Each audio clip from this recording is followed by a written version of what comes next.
Estudos para concursos, questões do direito previdenciário sobre Seguridade Social.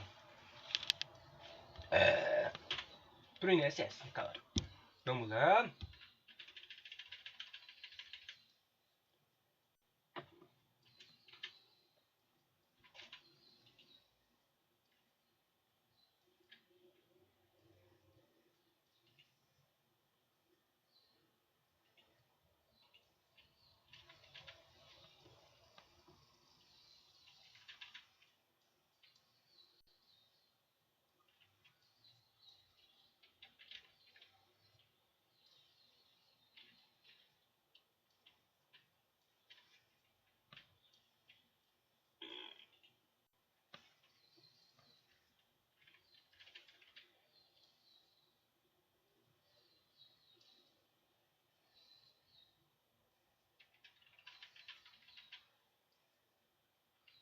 Tô achando que eu já respondi essas questões aqui. Não, vamos responder de novo, né? Às vezes melhor. Se eu já fiz isso aqui, provavelmente vou gabaritar. Se o gabaritar é bom. Questão. Aldo iniciou seu contrato de trabalho em 1º de março de 2021, passando a efetuar suas primeiras contribuições à Previdência Social. Primeira, você lembra que começa a contar as previdências da primeira contribuição. Daí, 1º de março. Em julho de 2021, Aldo sofreu um acidente de moto. Ou seja, foi apenas alguns meses. Isso aqui foi alguns meses depois. Março, abril, maio, junho, julho. 4 meses depois. Acidente de moto durante o final de semana em que não trabalhava. Daí ele fala a prerrogativa para enganar você, né? Também sobre eu não trabalhar. Antes tinha uma coisa prerrogativa, mas agora não tem mais, né? Faz um tempão que não tem mais a prerrogativa de o acidente ter sido durante o período de trabalho. Tendo por isso de ficar hospitalizado. Daí no mês seguinte ao acidente, enquanto Aldo ainda se encontrava hospitalizado, sua esposa deu entrada em pedido de auxílio doença em benefício dele. E isso está certo.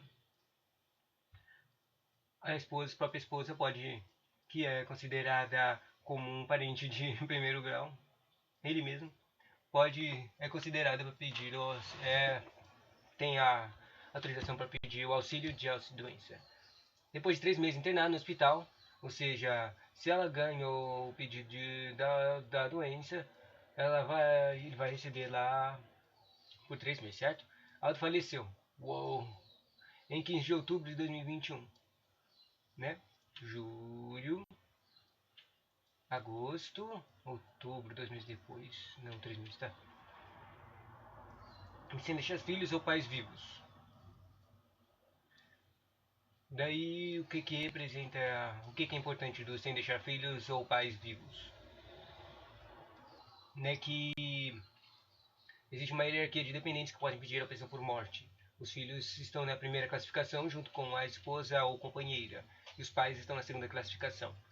A prerrogativa da hierarquia é que os primeiro ganham os filhos, né? Bom, situação hipotética dada o falecimento do Aldo, sua esposa poderá receber do INSS. Ele fala, auxílio doença não é qualidade sucessora. Nada a ver, né?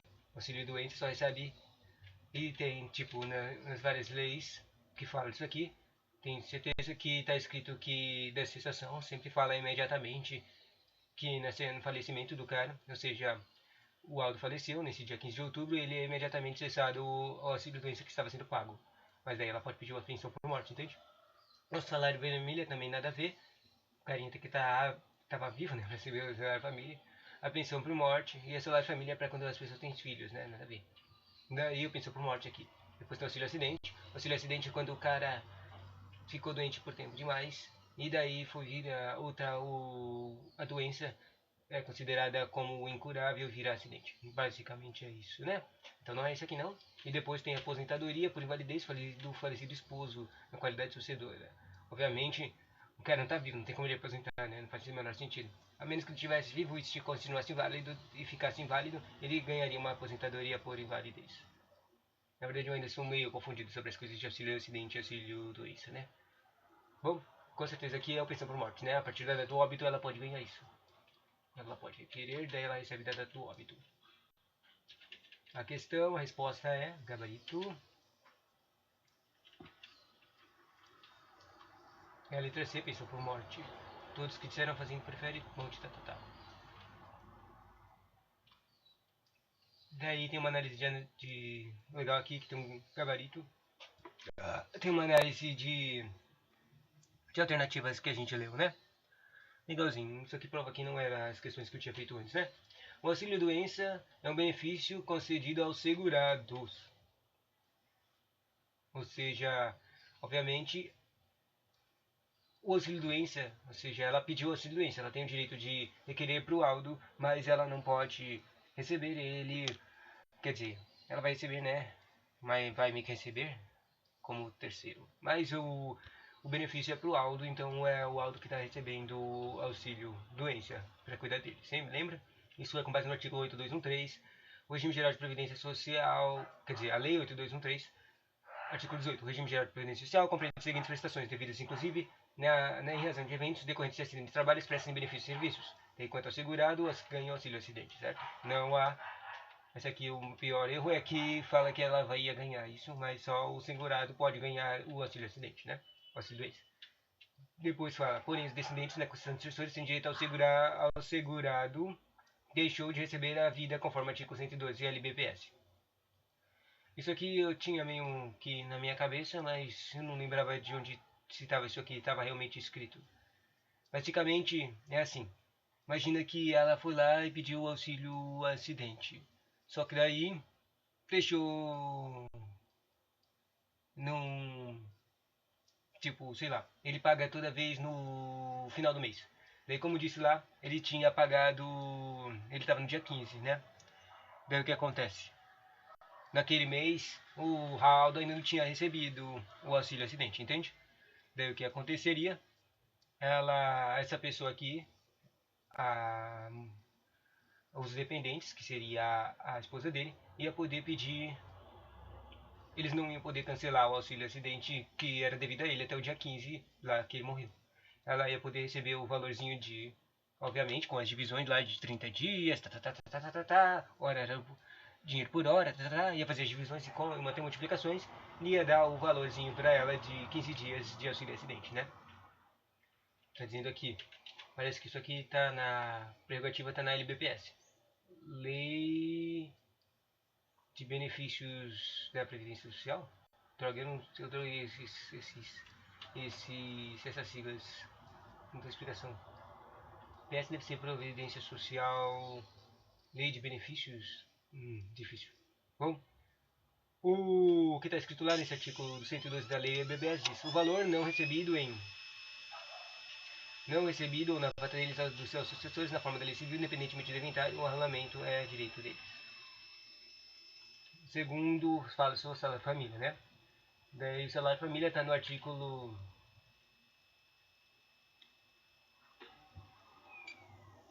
Na verdade, eu acho que é o artigo 65. O salário família será devido mensalmente ao segurado empregado, certo? Inclusive o doméstico, certo? E ao segurado trabalhador avulso, certo?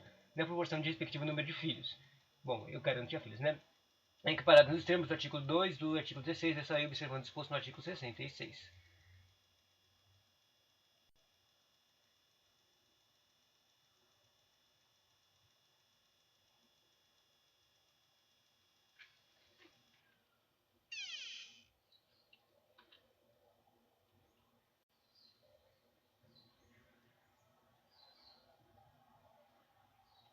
E a certa, eu vou pular a explicação.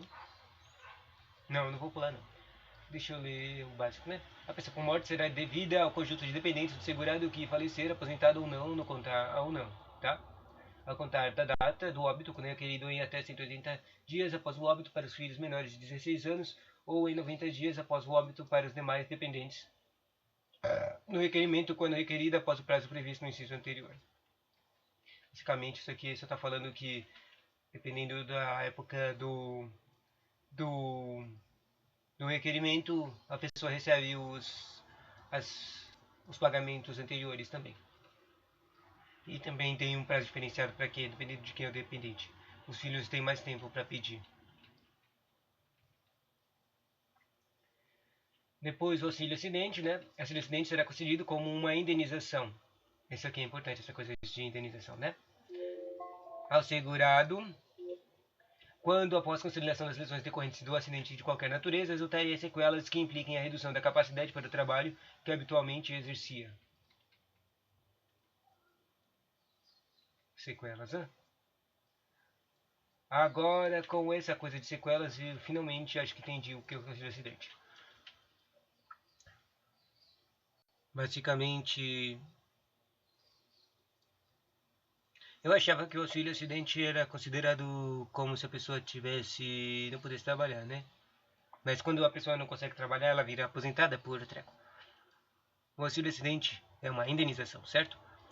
Ou seja, quando o cara, mesmo que o cara conseguia trabalhar, ele ficou com sequelas. Imaginemos que ele tenha perdido o braço, ou ele tenha tido alguns defeitos na. Ele tinha recebido alguns defeitos em alguma parte do corpo. Por exemplo, ele ficou cego de um olho, ou outras coisas. Daí disso, ele seria necessariamente uma. Ele ficou com uma sequela. Daí vai receber um valor de responsabilidade de sequela de indenização só enquanto ele trabalha lá. Trabalha lá. O mais interessante agora é saber se o auxílio acidente ele consegue. Sabe, tem vários problemas que os professores comentam, né? Que o de remunerações que podem ser pagas juntas. E daí se lembra que, como eu disse, é importante o fato que o auxílio acidente é considerado uma indenização.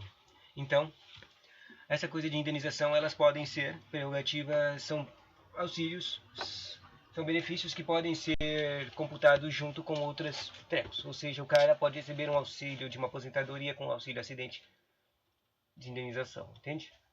Aposentadoria, Ela está no artigo 42. Aposentadoria por invalidez, uma vez cumprida, quando for o caso de carência exigida, será devida ao segurado que, estando ou não em gozo de auxílio de doença, for considerado incapaz de reabilitação para o exercício da atividade que lhe garanta subsistência, ser-lhe paga quanto permanecer nessa condição.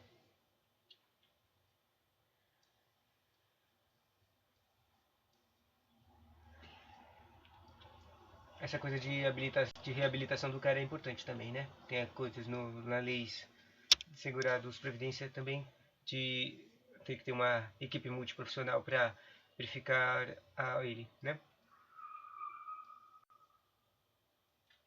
Vamos para a próxima questãozinha.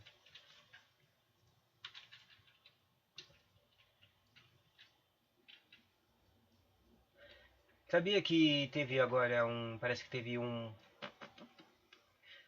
uma greve para fazer o concurso do INSS? Bom, próxima questão. Integra o salário da contribuição no regime geral da Previdência Social. Integra o salário de contribuição. Aqui, ó, falando de coisas que integram o salário de contribuição.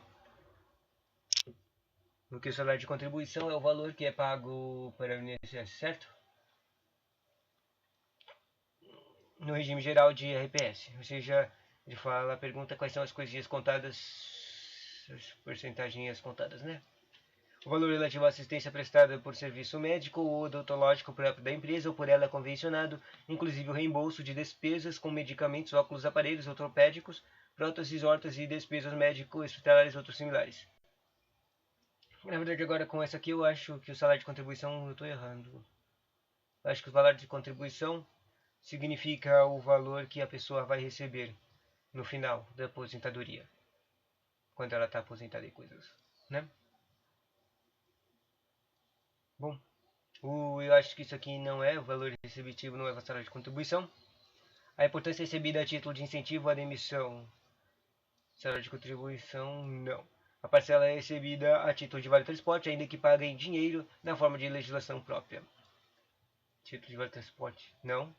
A importância paga ao empregado a título de complementação ao valor do auxílio-doença, desde que este direito seja extensivo à totalidade dos empregados da empresa. Não. Não. E a gratificação natalina, 13º salário. Esse aqui é considerado um salário de contribuição. A gratificação natalina é. Vamos ver se eu acertei. Acertamos! Importante, né? Salário de contribuição.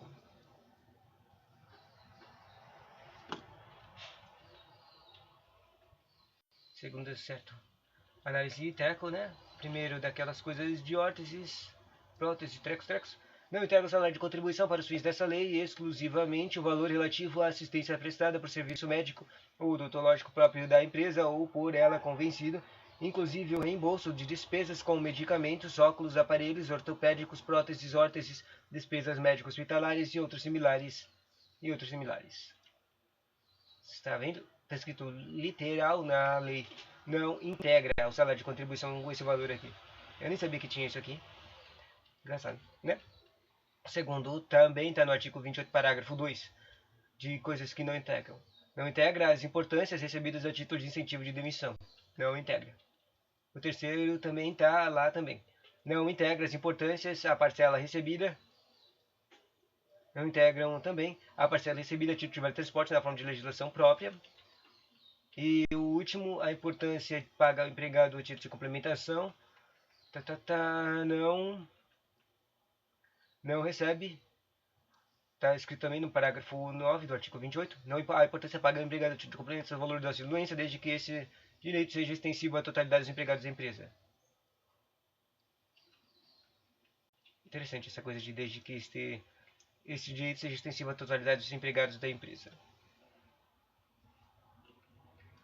Eu não entendi essa coisa de totalidade.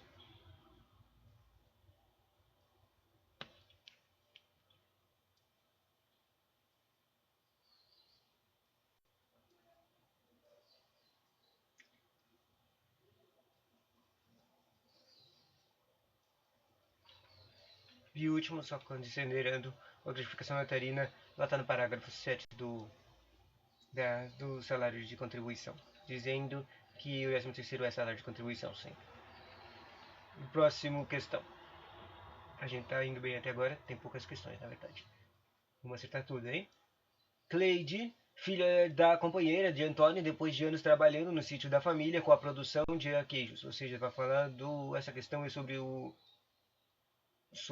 o contribuinte especial, certo? Bom, provavelmente. Cleide, filha da companheira de Antônio. Filha da companheira de Antônio. Ou seja, não está explícito aqui, mas companheira, ou seja, não é casada ainda, e a filha. Ou seja, provavelmente a Cleide não é filha do Antônio, mas é filha da companheira do Antônio, entendeu? Ou seja, ela é um dependente, ela é o enteado do Antônio. Bom, talvez isso aqui, essa que eu acabei de concluir, seja totalmente errado e não seja importante também, né? Talvez eu só esteja inventando coisa aqui com essa frase. Depois de anos trabalhando no sítio da família com a produção de queijos, desenvolveu uma receita de sucesso e passou a obter bom lucro com a venda de seu queijo artesanal. Ah, se ferrou, Cleide, agora você não vai poder ser especial. Cleide então comprou o sítio ao lado do sítio da sua família, de igual tamanho, um módulo rural. Opa, agora ela ainda não é. Ela ainda continua especial. Tem essa coisa aí de módulos rurais, né? Quando eu li aqui um módulo rural, eu pensei que ia falar 2 módulos rurais é o mínimo, né? Mas agora na minha cabeça também está aparecendo a imagem de 4 módulos rurais, o máximo que pode ser uma família ter. Bom, vamos ver. Para que pudesse aumentar a criação de vacas, dispor de mais leite e, consequentemente, aumentar a produção de queijo. A família trabalha em regime de economia familiar. E Cleide está grávida. Grávida é importante. Para salário família, né? E salário maternidade. E ela tem direito a salário maternidade, tá? Considerando essa situação hipotética, assinale a opção correta. Primeiro, Cleide não é considerada segurada especial em regime de economia familiar. Ela é considerada segurada especial sim, tá errado. Segundo, os proprietários das áreas com mais de um módulo rural não podem ser caracterizados como segurados especiais. Um módulo rural não é o limite, então tá errado. Devia estar escrito aqui, os proprietários de áreas com mais de 4 módulos rurais e não um. Terceiro, a concentração de empregados permanentes para ajudar a criação das vacas e na produção dos queijos descaracteriza o regime de economia familiar. E isso está certo. Existe essa droga de coisas de especial e regime de economia familiar e basicamente você nunca pode contratar pessoas. E aqui está falando claramente empregados permanentes. Contratar pessoas permanentemente destrói o efeito de regime de economia familiar. Você só pode contratar pessoas temporariamente em épocas de grande treco, e também tem as coisas que os professores comentam várias vezes, que é a teco de chamar uma família, outra família fazendeira para ajudar na colheita, né? Porque isso é importante, porque se não coletar rápido o suficiente quando os caras estão bons para coletar, vai ter uma perda de produção por causa das coisas que vão ser estragadas ou serem atacadas por bichos que comem ela, certo? Bom, depois ele fala a contribuição de segurados especiais em regime de economia familiar individual para cada membro da família. E a contribuição de segurados especiais, essa aqui é interessante, mas eu acho que está errado ainda. E o último fala, a Cleide não terá direito ao salário de maternidade. E isso está errado porque ela tem direito a salário de familiaridade, a maternidade. Bom, a certa é a Cezinha, que é meio confusa porque não tem nada a ver com todas as coisinhas lá no enunciado. A única coisa importante é que isso aqui com certeza é um regime de economia familiar e é uma contribuição especial, né? Então vamos lá. Resposta, gabarito é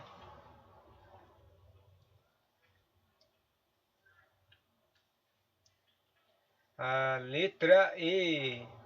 Opa, então a contratação de empregados permanentes vai ajudar na criação das vacas e na produção de queijo descaracteriza um regime de economia familiar. Parece que estava errado. Errei, que droga, eu queria ter testado todos. Parece que o gabarito é Cleide não terá direito à salário para idade. Ué, por quê? Ainda que comprovasse o exercício da atividade rural nos 12 meses anteriores ao nascimento do seu filho. Primeiro fala. Não é. Primeiro, Cleide não é considerada segurança especial, mas ela é sim. Então, ela, com base no artigo 11 da 8213, são segurados obrigatórios, como segurado especial, o código companheiro, que seria essa garota, também como. Bom, ela não é cônjuge companheiro, não é como eu falei, nem falo o nome do cônjuge companheiro do carinha. Nem sei porque falou o nome do cara, né? Bom, mas o filho com maior de 16 anos, que seria o caso da Cleide, ou a este equiparado, que é o Cleide ainda, é equiparado a ser filho, do segurado de que tratam as alíneas A e B deste inciso que comprovadamente trabalhem com um grupo familiar respectivo, certo? O segundo está errado por causa daquela coisa de áreas que eu falei. Saca só. A pessoa física residente de imóvel rural ou aglomerado urbano ou rural próximo a ele que individualmente ou em regime de economia familiar, ainda que com auxílio eventual de terceiros na condição de produtor, e o máximo que pode ter são 4 modos fiscais. Né? O número 4 estava certo. Acertamos. Terceiro que eu achei que estava certo, vamos ver aqui que está errado. Terceiro, tá falando que tá certo isso aqui. Mas por que o gabarito deu erro então?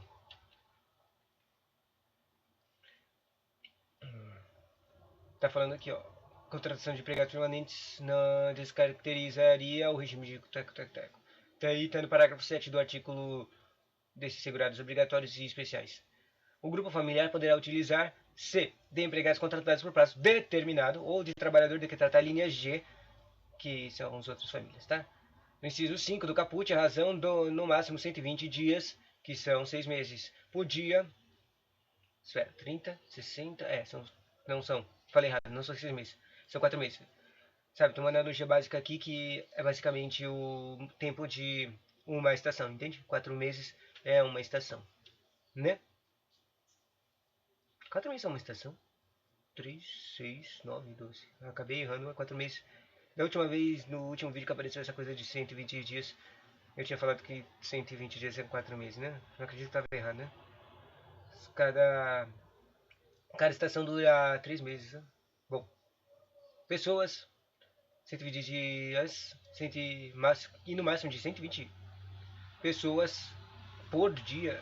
Agora eu vi uma coisa que eu não lembrava, não. Eu achei que era só 120 dias. Máximo de 120 pessoas por dia no ano civil. Que é isso, meu? Será que tá certo? Sério? Tava escrito isso?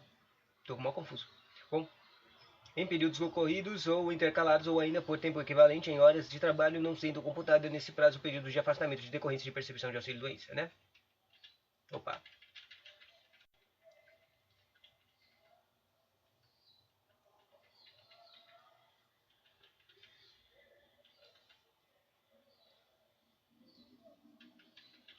O quarto tá errado por causa do das contribuições individuais, né?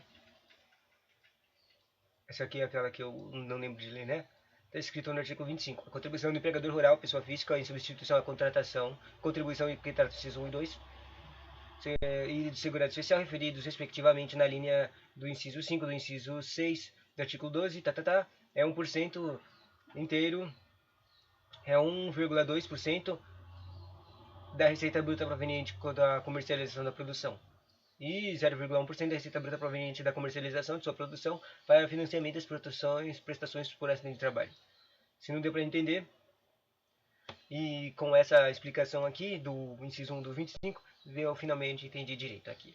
Basicamente, quando é um regime de economia familiar, a contagem é sobre o valor que todo mundo